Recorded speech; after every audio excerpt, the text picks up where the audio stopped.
सध्या महाराष्ट्रामध्ये शरद पवार यांनी वारकरी संप्रदायाबद्दल जे विधान केलं होतं, त्या विधानाबद्दल घमासान चाललेला आहे सध्या. आणि परिस्थिती जर एकूण परिस्थिती आपण पाहितली तर हसू येण्यासारखीच परिस्थिती आहे. कारण कुणाला खरं बोललेलं आजकाल या महाराष्ट्रामध्ये पचत नाही याची पण परिस्थिती आलेली आहे.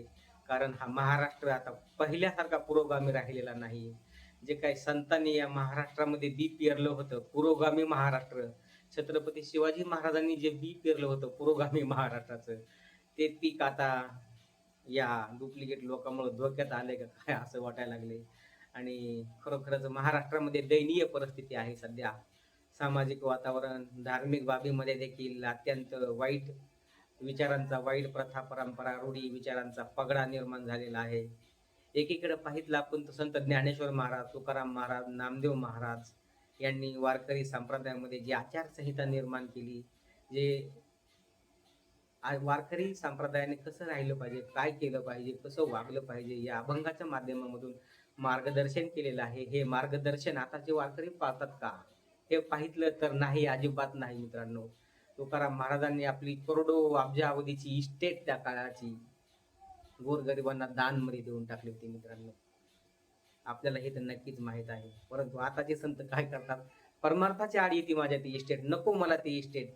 या इस्टेटमुळे गोरगरीब जनतेचे जे हाल होतात ते मला पाहत नाही. हा माझा वारकरी संप्रदाय आहे. परंतु आज आपण पाहतो 50,000, 30,000, 40,000 अशा सुपाऱ्या येतात वारकऱ्याच्या, संताच्या.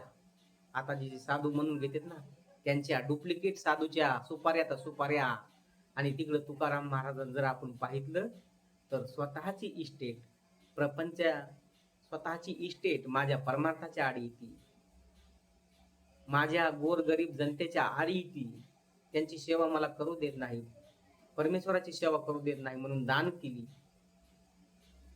हा त्याग त्या संतांमध्ये होता, त्या वारकऱ्यांमध्ये होता. म्हणून वारकरी संप्रदाय तळागाळापर्यंत पोहोचला. 12 बलुतेदार आणि 18 आलुतेदार जातीमधले लोक या संतांना मानत होते. मग ते ब्राह्मण समाजामधले ज्ञानोबा असोत किंवा कुणबी समाजामधले तुकोबा असोत, अथवा ब्राह्मण समाजामधले एकनाथ असोत, अथवा शिंपी समाजामधले नामदेवराय असोत, अथवा माळी समाजामधले सावता माळी असोत, सर्व संतांना, सर्व जातीतल्या संतांना या महाराष्ट्रातील तमाम जनतेने आपल्या हृदयामध्ये स्थान दिलेलं आहे. का? तर त्यांचा त्याग, त्यांचं कर्तृत्व. परंतु हल्ली अलीकडे ते संत जे स्वतःला संत म्हणून घेतात, लाज वाटते मला अशा लोकांना संत म्हणण्याची, अलीकडच्या बघ का हल्लीच्या. आणि हसू पण येतं यांचं. किती मोहमाया जमा करावी हो. अहो, मोहमाया जमा करण्यासाठीच या लोकांनी कीर्तनाचा उपयोग करून घेतला, भारुडाचा उपयोग करून घेतला. कुणी भागवत कथा सांगून पैसे कमीते, कुणी कीर्तन सांगून पैसे कमीते. आणि तिकडे तुकाराम महाराजांनी इस्टेट वाटून टाकली. कीर्तनाचा उपयोग या गोरगरीब जनतेला सुज्ञ करण्यासाठी केला. परंतु ह्या लोकांनी या कीर्तनाचा उपयोग पैसा कमवण्यासाठी केला. हा वैचारिक घुसखोरी यालाच म्हणतात. आणि विकास लावांडे यांनी ही वैचारिक घुसखोरी वारकरी संप्रदायामध्ये जी घुसलेली आहे, हीच खरी घुसखोरी आहे मित्रांनो. हाच प्रतिगामी विचार आहे. आणि याचा विचार महाराष्ट्रातल्या प्रत्येक लोकांना केला पाहिजे. कारण सध्या जो स्वतःला संत म्हणून घेतोय, मोठा महाराज म्हणून घेतोय, तो लक्झरी जीवन जगतोय एकदम ऐशारामात, सुखा समाधानाने. तो देवाला मानतोय का नाही रामजाने, फक्त लोकांना दाखवण्यापुरता देवदेव करतोय की काय? कारण त्याच्या जीवनामध्ये कुठलाही त्याग आपल्याला सध्या आढळत नाही मित्रांनो. फक्त भोग आढळतोय त्याच्या जीवनामध्ये. मोठमोठ्या गाड्या, बंगले, त्यांची इस्टेट पहा किती ती. आणि तिकडे तुकाराम महाराज बघा, नामदेव महाराज बघा, ज्ञानेश्वर बघा, किती इस्टेट होती यांची. अख्खा महाराष्ट्र त्यांच्या पायाजवळ लोटांगण घालत होता. जनतेचा राजा छत्रपती तुकाराम महाराजांना पाहिजे तेवढी इस्टेट छत्रपतीने दिली असती, परंतु नाही घेतली तुकाराम महाराजांनी. कारण जन उद्धार करायचा होता तुकाराम महाराजांना. परंतु हल्ली असं होताना दिसत नाही. ही विचारांची घुसखोरी, आधुनिक जे संत म्हणून घेतात ना, ती विचारांची घुसखोरी संप्रदायामध्ये घुसलेली आहे. आणि हीच विकास लावांडे यांनी दाखवून दिलेली आहे. बाकी दुसरं काही नाही. दुसरं कुणाला वैयक्तिक नावं ठेवायचे नाहीत, त्यांना काही नाही. शरद पवारांना देखील दुसऱ्याला वैयक्तिक कुणाला नावं ठेवायचे नाहीत. परंतु ही वैचारिक घुसखोरी जी आहे ना, ती अत्यंत धोकादायक आहे या वारकरी संप्रदायासाठी. एवढंच विकास लावांडे यांना म्हणायचंय. आणि जर तुम्हाला केसेस दाखल करायचे आहेत ना वारकऱ्यांनो, तर वारकरी संप्रदायाच्या नावाखाली अनेक संस्था स्थापन करतात लोक. आणि त्या वारकरी शिक्षण संस्थेमध्ये, अनेक वारकरी शिक्षण संस्थेमध्ये काय काय कारनामे चाललेले आहेत ते आपण टीव्हीला बघतो, पेपरला बघतो, रोज ऐकतो.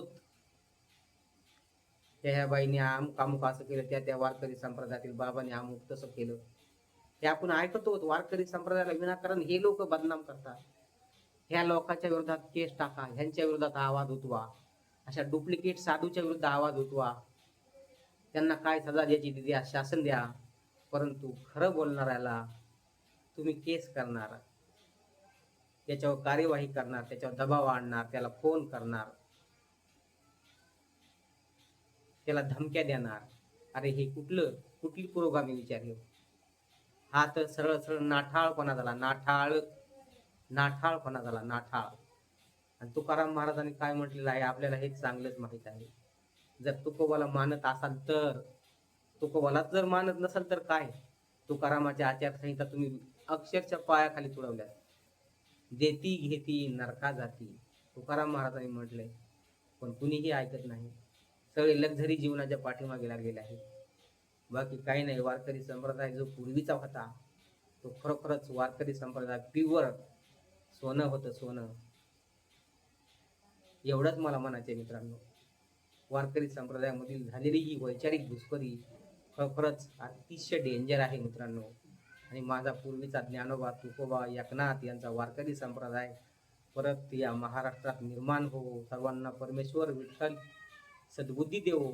आणि परत या वारकरी संप्रदायाला भरभराटीचे दिवस येवोत, एवढीच विठ्ठल चरणी प्रार्थना करतो आणि या ठिकाणी थांबतो. रामकृष्ण हरी.